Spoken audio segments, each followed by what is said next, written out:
काला कोबरा, एक सपना या हकीकत। राधा एक गरीब परिवार की लड़की थी।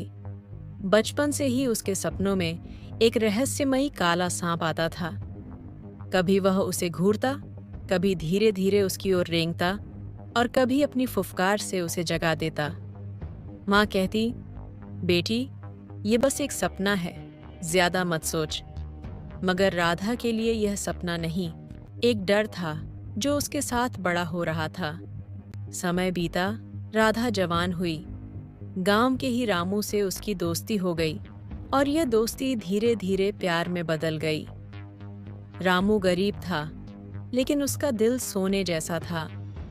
दोनों अक्सर गांव के तालाब के किनारे मिलते और भविष्य के सपने बुनते।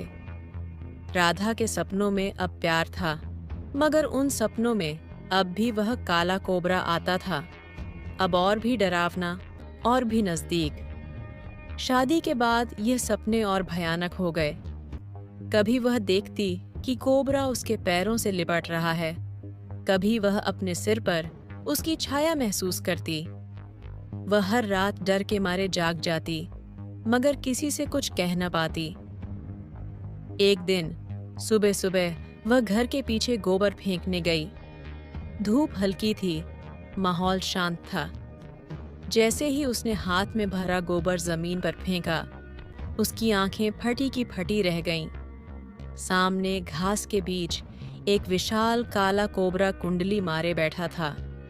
उसकी आंखें चमक रही थीं, जैसे बरसों से किसी का इंतजार कर रहा हो। राधा का शरीर सुन्न पड़ गया, सांसें थम गईं। सांप धीरे धीरे अपनी कुंडली खोलने लगा। अचानक उसकी फुफकार गूंज उठी और राधा को लगा कि यह वही सांप है जो सालों से उसके सपनों में आता था। वह डर के मारे चीख भी न सकी और जमीन पर गिरकर बेहोश हो गई।